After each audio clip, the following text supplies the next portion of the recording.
Good morning, Arthur. Good morning. It is going to be Passover already. This Saturday night is the first Seder. I have to, just as an aside, and not a food aside, I don't like it when Passover starts on Friday because it makes the Seders so much longer when it's on the Sabbath. You have to, there are extra prayers and things to do. So, but it's starting Saturday night after Sabbath is over. And so that means you're not going to eat until very, very late if you're really observant.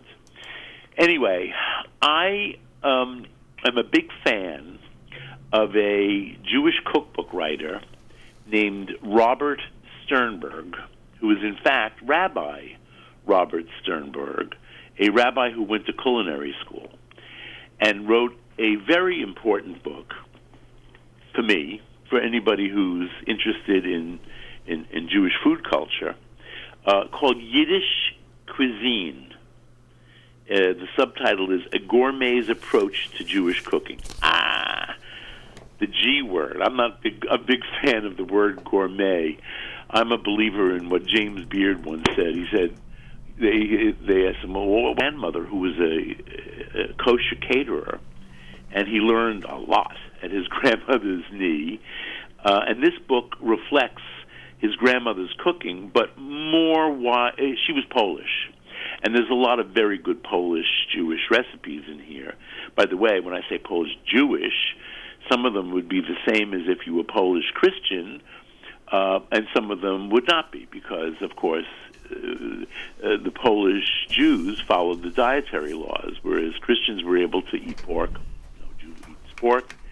And Christians were able to combine milk and dairy and meat, which Jews don't do either. But also there's a lot of Hungarians. I mean, wonderful recipes, wonderful notes. When I was writing my own book, Arthur Schwartz's Jewish Home Cooking, I read this book over and over again. When I finally got a copy of it, because at that time, I'm talking about, I guess it was the mid-'90s, this book had been published already, but it was impossible to find at that time a price I could afford. I mean, it was only in secondary markets, so to speak, on Amazon, that you could find this book sold by various dealers, and sometimes the book would go up to like $1,000. I mean, it was hundreds of dollars. My guess is I have yet to meet Robert Sternberg, but I'm trying to. He lives in St. Louis, and my niece lives in St. Louis, and my niece is very active in the St. Louis conservative Jewish, maybe they're Reform Jewish community. I know that they have to be Reformed because one of her rabbis is a woman. But anyway, she's trying to find Robert Sternberg for me. So the book has a copyright of 1993. It only was published in soft cover, and I think in a very, very limited printing. So by the mid-'90s, just a few years after it was published, people had heard about it. I heard about it, but it was hard to obtain. I finally got a copy. It's right here in front of me, and there's a million zillion things in here that I would cook any day of the week, and some of them I do because they overlap so much with my own Jewish cooking, which we both, Robert Sternberg and I, consider Yiddish cooking, meaning the food of the Eastern European Jews where Yiddish was the main language. People ask me, did your grandfather... I have one grandparent who was born in the old country, in Belarus, and they always ask, did your grandfather speak Russian? And I said, no, he spoke Yiddish. But in fact, my grandfather came over as a little boy, and he spoke perfect English with no accent at all. But anyway, Robert Sternberg wrote this book, Yiddish Cuisine, which is his food, because he's also Eastern European. And then he wrote another book called The Sephardic Kitchen, which is subtitled The Healthful Food and Rich Culture of the Mediterranean Jews. Now, if you lived in Brooklyn now, and you were Jewish, even if you were kosher, you would be very, very familiar with Sephardic food because we have so many Sephardic people in Brooklyn. Not all, but a good deal of them originate from Syria, Syrian Jews, Aleppo in particular. So some of them even think of themselves as Aleppo Jews, and their food is totally, totally different, of course, than somebody who cooks in Lithuania, where the climate is, everything's different. Now, the word Sephardic designates people who originated in Spain. They didn't originate in Spain, but in the diaspora. These are the Jews that settled on the Iberian Peninsula, Portugal as well. That's why they say Columbus's mission to in 1492, if he himself was not Jewish, and there's speculation that he was, many of the men who were on his boats were Jewish because they were trying to get away from the Inquisition, which was going on at the same time. But those Jews were eventually expelled from Spain and Portugal by the Inquisition, and they ended up in more hospitable places like Turkey, Greece, Morocco. I actually have a cousin by marriage whose family went to Morocco, and she grew up in Morocco. She married my cousin while he was in the Air Force there, and so those are the Sephardic Jews. They have a lot. Their food has a lot in common because it has that Iberian base. But then, of course, Jews always adapt to the place that they're living in. So eventually, Sephardic Spanish traditions overlapped with and came common even in Egyptian cooking. What can I say? It's a very interesting. When you say Sephardic cuisine, you're really talking about a lot of different cuisines. So I'm thinking about Robert Sternberg apropos of Passover, and I realized I never really did get in touch with this man who I'm a fan of. And he lives in St. Louis. I should call my niece, now that my niece is well established in St. Louis. So I called my niece and said, "Do you ever hear of or know of Rabbi Robert Sternberg?" And she says, "Funny you should mention.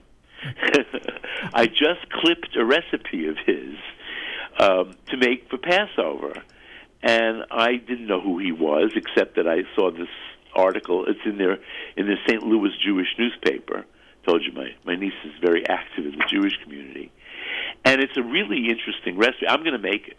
Now, this is not a recipe you would make for a Seder. It's a recipe you would make during the week. It's more or less, maybe less than more, the Sephardic version of matzah brai.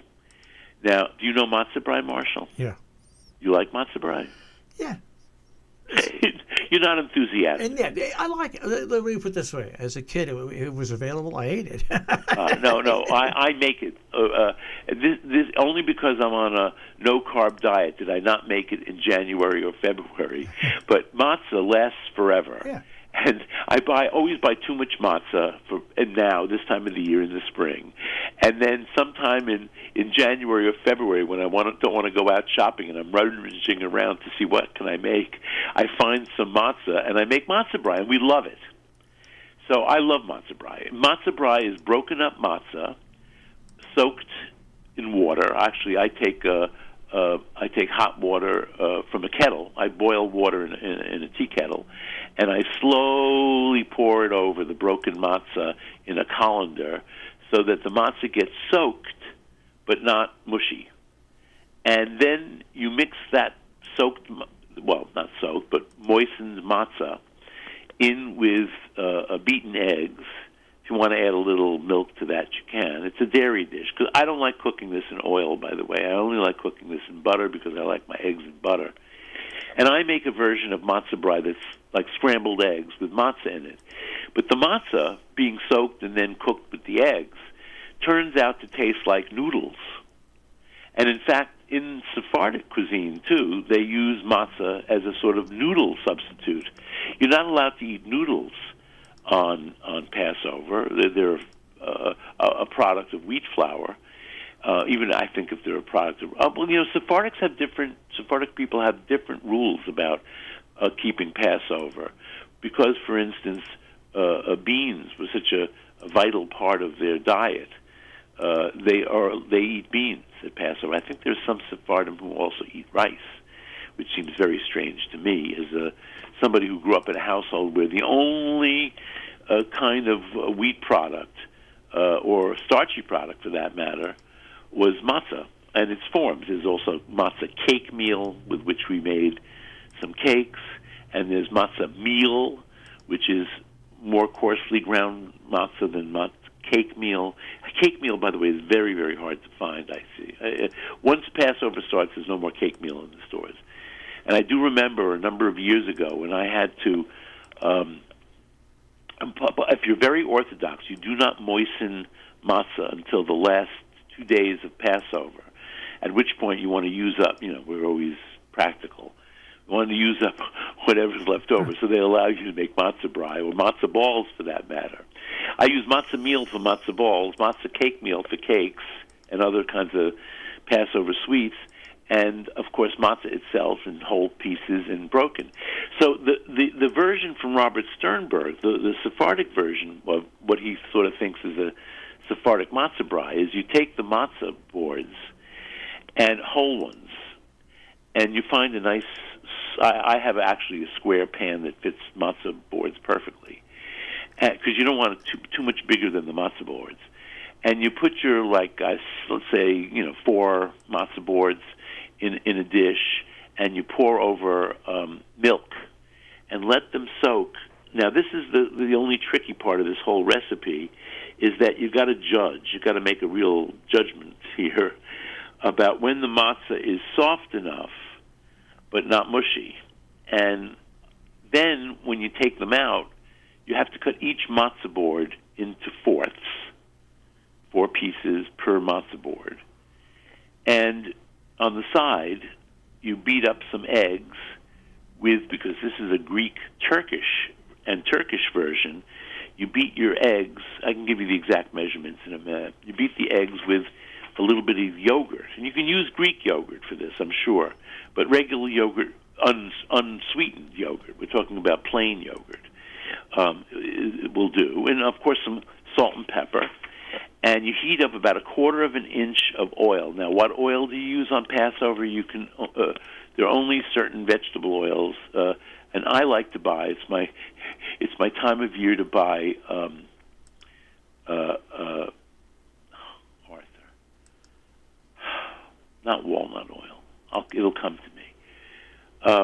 So anyway, you fry each one of these pieces of matzah that's been soaked in milk and then dipped in egg until it gets nice and brown, and you drain it on paper towel and you eat it. Now, you eat it with syrup, according to Rabbi Sternberg. And he gives you a recipe. I thought this was really interesting. He gives you a recipe for raisin syrup, if you want to make it. Otherwise, you can just use honey.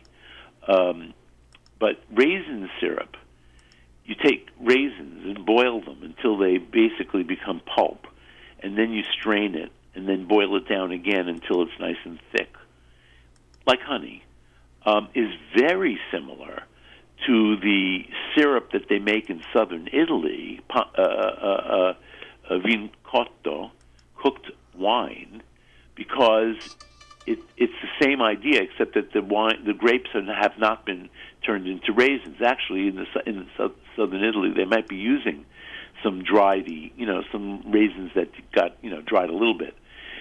It makes them even sweeter. But you do the same thing, and it's because, of course, in these places, in the old days, I mean, truly, even in the 19th century, didn't have sugar. Or if they did have sugar, it was very expensive. It was a luxury product.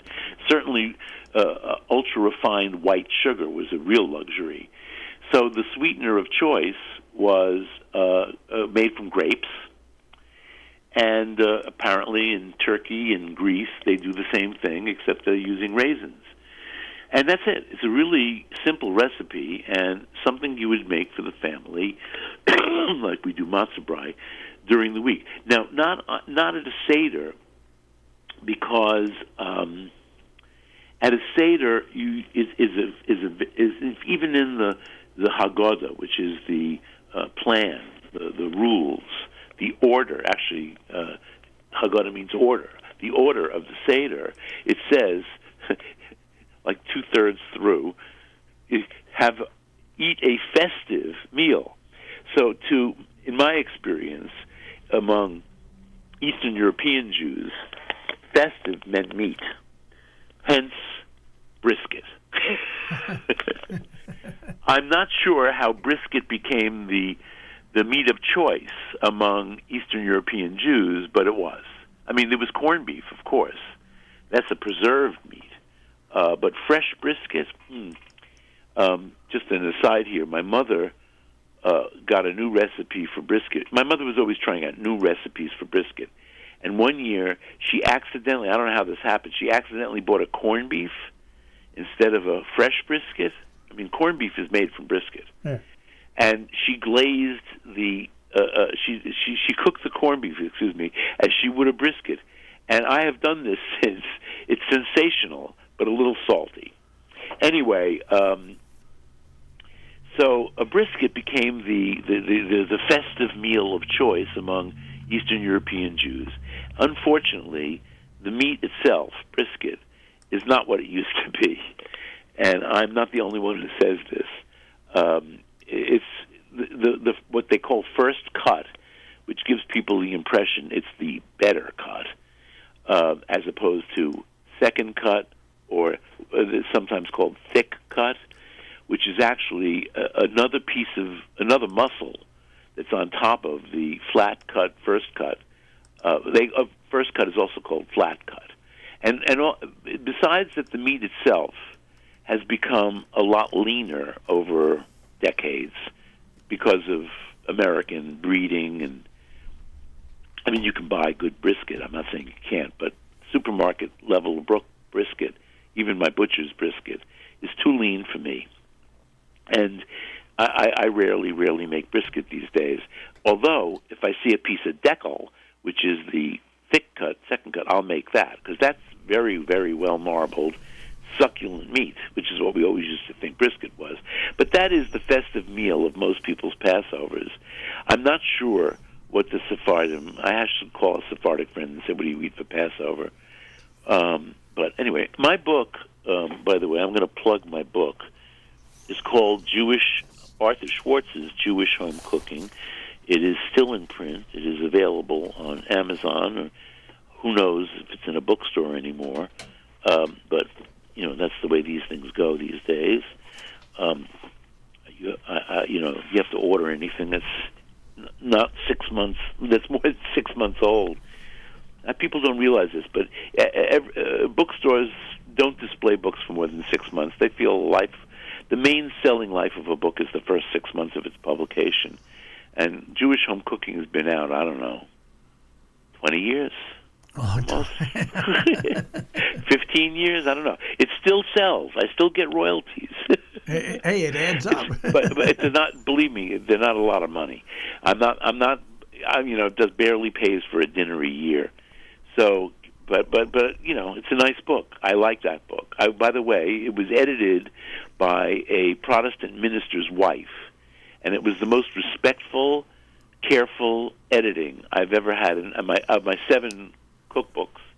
It by far was the most pleasurable work experience because I had a respectful editor, and it is to a large extent my family cooking. I stole a couple of things, I think, from Robert Sternberg, maybe some historical information because he's good on that. And Robert Sternberg's books are not in print that I know of. They're not in print, but you can still buy them if you go to Amazon. The Sephardic book should be readily available. I'm not sure about Yiddish cuisine. I haven't checked on that in a long time because I have my own copy. And what else about So I look forward to Passover. But a lot of people dread a whole week of matzah eating. And besides that, it's a little, you may have to do some laxative work. A couple of years ago, If you eat matzah every day for a week, but a couple of years ago, you mentioned this with matzah, and you know what I tried with matzah, and it worked really. I made matzah lasagna. Right. In fact, that's another Sephardic way with matzah. Almost all the Sephards from whatever country, and they're called minas, M-I-N-A-S, minas. And you make layers of soaked matzah with, I don't know, what are you putting in yours? I put one layer of tomatoes, then I put another layer of matzah, and I put some cheese in, another layer with tomatoes. It's all vegetarian, and then I just build it up. And then Vegan even. No, it's not with cheese. No. But it came out kind of cool, actually. Oh yeah, no. They're very good, and that's what I'm saying. People use matzah. All right, I didn't say this on the air. I said this to Jill earlier this morning. Jill has a phobia against soaked bread. I mean, she won't even eat French toast. So I was describing minas to her, and she was going, ooh, but in fact, it's sort of a substitute for noodles. And I mean, even in matzah brei, it's scrambled eggs with noodles, as far as I'm concerned. And I'm sure with this Sephardic matzah brei, where you soak it in milk and then dip it in egg and yogurt and fry, is also like a noodle substitute. And the same thing with those, as you rightly call it, a matzah lasagna. It's funny. Back in the old days, if Jill doesn't like that, it's a good thing Jill wasn't around in the 50s or early 60s where she had an ulcer. You know what they prescribed to my mother for her ulcer? Bread soaked in milk. That was an actual prescription to deal with her ulcer.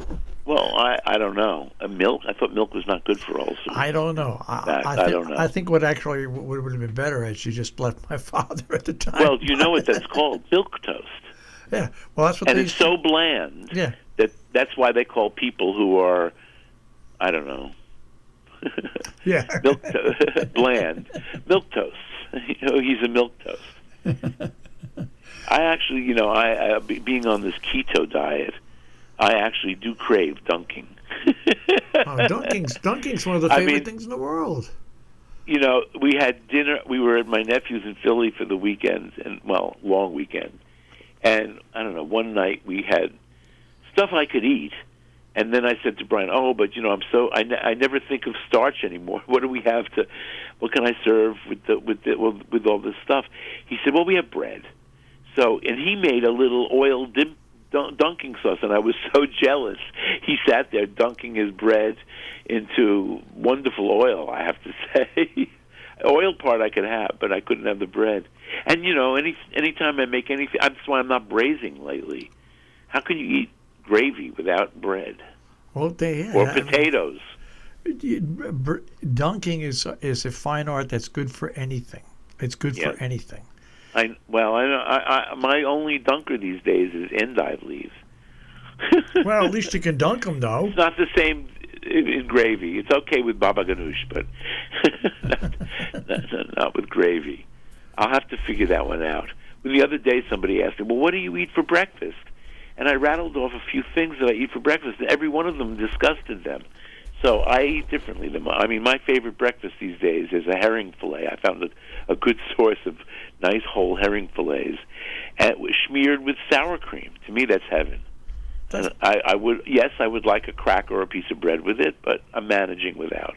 Well, I've gone back to the old thing where I have 2 eggs. I have 2 eggs for breakfast. I started eating breakfast when I started this diet, so I could have 3 meals a day. Right. Well, you're doing fabulously well. How much have you lost so far? 70. It's now 78 pounds. Oh my! But it comes to about 6.5 pounds a month. Is what it comes out to. I'm losing at the same rate. Yeah. I'm losing about 6 pounds a month.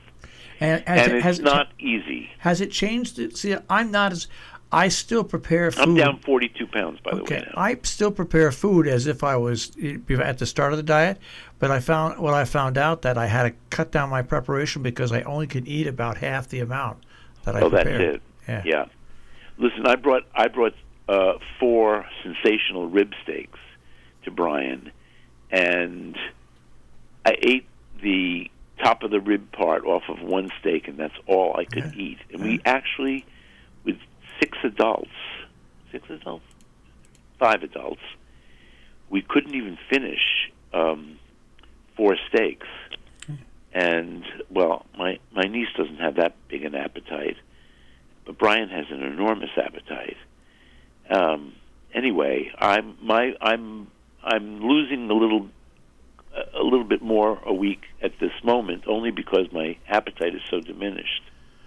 Yeah, but no. So you're losing it at the same rate that I am, basically. Yeah, about 6 pounds a month. I just started. I started earlier than you, but I've got no complaints. And I also will add, you're younger than I am. As you get older, it gets harder and harder. Well, every morning when I wake up, it's hard to convince me that I'm not old. Tell me, I know, but I've been. People have been telling me how youthful I am lately. I don't know if it's to be kind or if it's true, but it makes me feel good.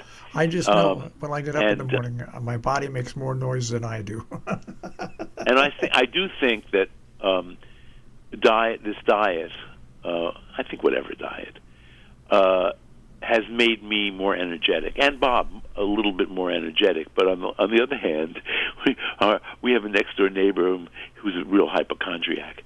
And Bob asked me, well, how do you feel today? And he said, well, I'm feeling pretty good, except he's 71 or 2. Except that I do get very fatigued in the afternoon. I said, welcome to the 70s. All right, Arthur.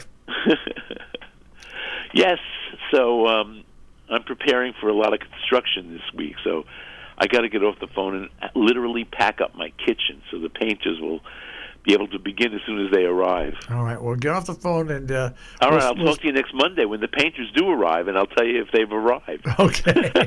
The contractors never show up. That's right. That's because they're very busy and they can choose to do this. Oh, please. All right. Take care. Take care, Arthur.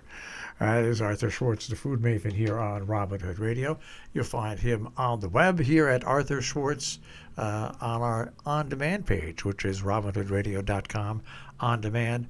Arthur Schwartz, the food maven. Underwriting support for Arthur Schwartz, the food maven. John Andrews Restaurant on the Hillsdale Road in South Egremont, 413-528-3467. On the web, jarestaurant.com. Rubiners Cheesemongers and Grocers on Main Street in Great Barrington, 413-528-0488, rubiners.com. Hillsdale Home Chef. More information, 518-325-7000, hgshomechef.com.